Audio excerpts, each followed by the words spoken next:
અપરાધ કરે, કોઈ આપણું ભૂંડું કરે અને પણ એના માટે સારો સંકલ્પ સેવે.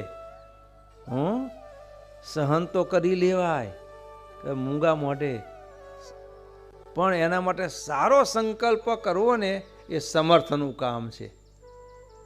મનમાં બોલી નહીં કે આપણા કરતાં બળિયો હોય તો, પણ મનમાં બેચા ભાંડી દઈએ આપણે. પણ ના,